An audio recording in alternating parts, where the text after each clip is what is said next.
Topic की, जिसके अंदर सबसे पहले हम बात करेंगे परमाणु।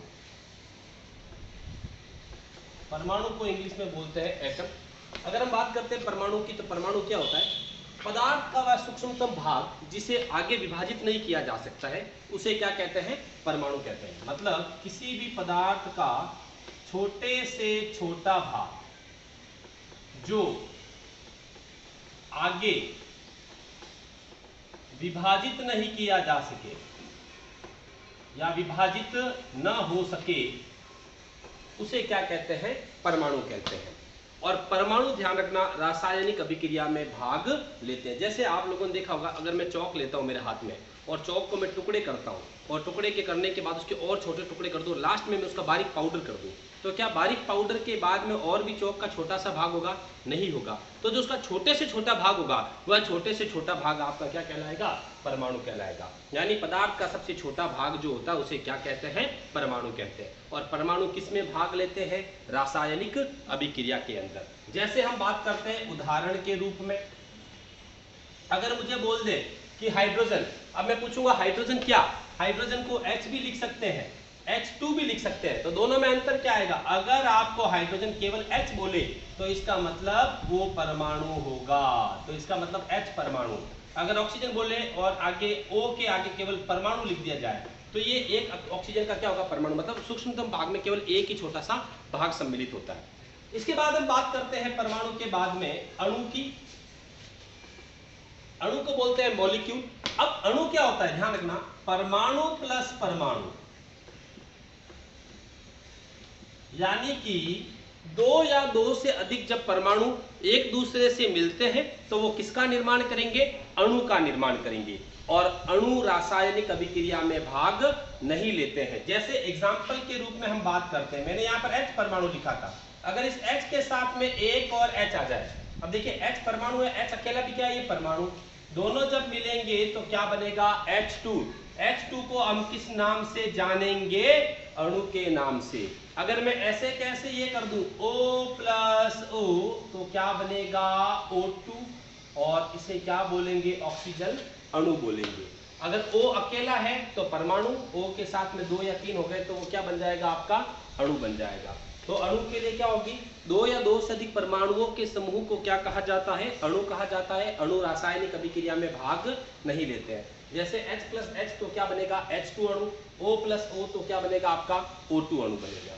इसके बाद में हम बात करते हैं अणु के बाद में तत्व की। तत्व और अणु लगभग एक जैसे होते, लेकिन थोड़ा सा डिफरेंस होगा। एक ही प्रकार के परमाणुओं के समूह को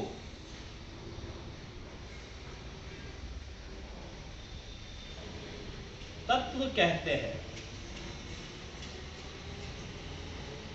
मतलब अगर एक ही प्रकार के कई परमाणु मिलेंगे तो उसे आप किस नाम से जानेंगे? तत्व के नाम से। जैसे यहाँ पर मैंने H2 अणु लिखा, O2 अणु लिखा। अब इसमें H2 के साथ में और भी कोई दूसरा भी आ सकता है, O2 के साथ में और भी कोई दूसरा आ सकता है अणु में। लेकिन अगर O+O ही होगा तो O2 बनेगा, तो ये अणु भी है, लेकिन दोनों समान समान होने पर इसको क्या बोलेंगे? तत्व बोलेंगे। क्या बोलेंगे? तत्व। H+H भी होगा तो H2 बनेगा, तो इसको भी क्या बोलेंगे? तत्व बोलेंगे। ये अणु भी होते हैं और तत्व भी होते हैं, लेकिन इन दोनों में अंतर ये होगा, अणु में कोई जरूरी नहीं H के साथ H ही आ जाए, दूसरा भी जुड़ सकता है, H के साथ में O भी जुड़ सकता है, कुछ और भी हो सकता है। लेकिन तत्व में अगर H है तो H ही आएगा, O है तो O ही आएगा। इसके बाद हम बात करते हैं यौगिक की। ध्यान देना, यौगिक के अंदर, यौगिक की बात करने से पहले मैं एक बात बता देता हूं आपको कि तत्व को 3 भागों में बांटा गया है।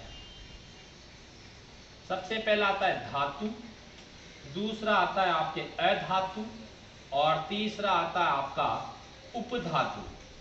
धातु, अधातु और उपधातु। धातु क्या होते हैं?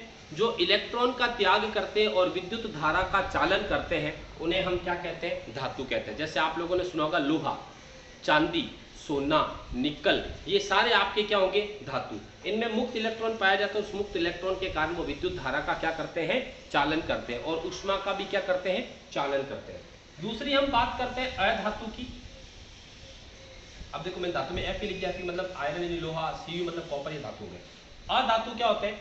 वे पदार्थ या वे तत्व जो इलेक्ट्रॉन का त्याग नहीं करते और जिसमें विद्युत धारा का चालन नहीं होता उसे क्या कहते हैं, अधातु कहते हैं। इसमें विभिन्न प्रकार की आपकी क्या आ जाएगी, गैस से आ जाएगी, ऑक्सीजन गैस है, हाइड्रोजन गैस है, ये सारी गैस आपकी किसमें आएगी, अधातु में। फिर हम बात करते हैं उपधातु की। तो उपधातु में क्या होता है, कुछ तत्व ऐसे होते हैं जो विशेष परिस्थितियों में धातु की तरह भी कार्य करते हैं और अधातु की तरह भी क्या करते हैं, कार्य, अर्थात उसमें धातु और अधातु दोनों के लक्षण उपस्थित होते हैं या दोनों के लक्षण पाए जाते हैं, उन्हें हम क्या कहते हैं, उपधातु कहते हैं। उपधातु में आपको पता होना चाहिए सिलिकॉन आता है, जर्मेनियम आता है, ठीक है, ये सारे किस में आएंगे, आपके उपधातु में आ जाएंगे। इसका आगे थोड़ा और अपने एक चैप्टर आएगा उसमें इसका हम विस्तार से पढ़ेंगे। अब हम बात करते हैं यौगिक की। तो यौगिक क्या होता है, ध्यान देना, दो या दो से अधिक तत्वों का समान रासायनिक अनुपात, या समान की जगह आप निश्चित लिख सकते हैं, निश्चित रासायनिक अनुपात में जब संयोग होता है तब उसे हम क्या कहते हैं, यौगिक कहते हैं। मतलब दो या दो से अधिक तत्व जब निश्चित अनुपात में मिलते हैं तो किसका निर्माण होता है, यौगिक का निर्माण होता है। ध्यान देना, इस शब्द का विशेष महत्व है निश्चित, यानी अनुपात हमेशा क्या होगा, निश्चित होगा। जैसे उदाहरण के तौर पर अगर हम H2O लेते हैं, इसे बोलते हैं जल, क्या बोलते हैं, जल बोलते हैं। अब जल में आप देखना हाइड्रोजन कितना है, 2, ऑक्सीजन कितना है, 1। तो जल का सूत्र निश्चित है या नहीं है, जिसमें हाइड्रोजन 2 आएंगे, ऑक्सीजन कितना आएगा, 1 आएगा। तो जब निश्चित अनुपात में तत्व मिलते हैं तब उसे आप किस नाम से जानेंगे, यौगिक के नाम से जानेंगे। जैसे आप चीनी ले लीजिए, शक्कर खा लीजिए, शक्कर लेंगे, शक्कर का भी जो सूत्र होता है वो भी आपके क्या होता है, निश्चित होता है। तो ये सारे क्या होंगे, आपके यौगिक होंगे।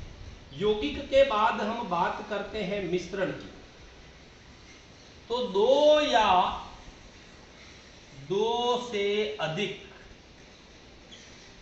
वहां यौगिक तत्व से मिला था, मिश्रण किससे मिलेगा, यौगिक। तो दो या दो से अधिक यौगिकों का अनिश्चित अनुपात में, अनिश्चित अनुपात में जब संयोग होता है तब उसे हम क्या कहते हैं, मिश्रण कहते हैं। मतलब ये हुआ कि दो या दो से अधिक यौगिक जब अनिश्चित अनुपात में संयोग करते हैं तो किसका निर्माण होता है, मिश्रण का निर्माण होता है। जैसे अगर मैं जल लेता हूं प्लस उसमें मैं मिला देता हूं चीनी, क्या मिला देता हूं मैं, चीनी। अब जल का सूत्र H2O है, चीनी का सूत्र आपको पता होना चाहिए C6H12O6 भी लेते हैं, ठीक है ना। तो ये अगर दोनों को आप मिलाएंगे तो आपको पता होना चाहिए बनता है चीनी का पानी, जिसे हम क्या बोलते हैं, चाशनी। अब कोई जरूरी नहीं कि जल में आप चीनी कितनी लें, कोई चीनी की मात्रा ज्यादा भी हो सकती है, कम भी हो सकती है। तो इनका अनुपात क्या होता है, निश्चित होता है, तो अनिश्चित होता है। तो अनिश्चित अनुपात में जब ये मिलते हैं तो उसे क्या कहते हैं, मिश्रण कहते हैं। जबकि यौगिक में अनुपात क्या होता है, आपका निश्चित होता है। मिश्रण को दो भागों में आगे बांटा गया है, एक होता है समांगी मिश्रण और एक क्या होता है आपका, विसमांगी मिश्रण। तो वापस एक बार आप देखेंगे, सबसे पहले हमने बात की परमाणु की। तो पदार्थ का सबसे सूक्ष्मतम भाग जो आगे विभाजित न हो सकता है उसे क्या कहते हैं, परमाणु। जैसे H परमाणु, O परमाणु। फिर हमने बात की अणु की। दो या दो से अधिक परमाणुओं के समूह को क्या कहते हैं, अणु कहते हैं। जैसे H प्लस H तो H2 अणु, O प्लस O तो क्या बनेगा, O2 अणु। फिर हम बात करते हैं तत्व की।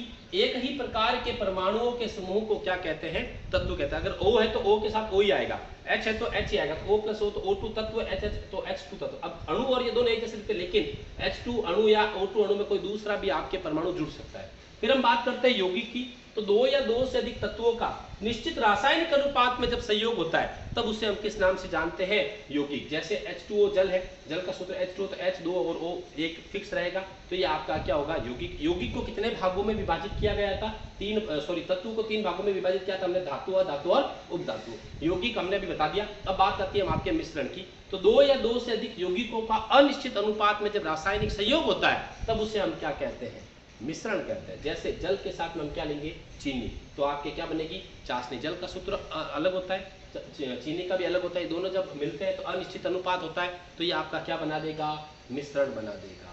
तो ये आज आपके यहाँ पर परमाणु, अणु, तत्व और यौगिक और मिश्रण की परिभाषा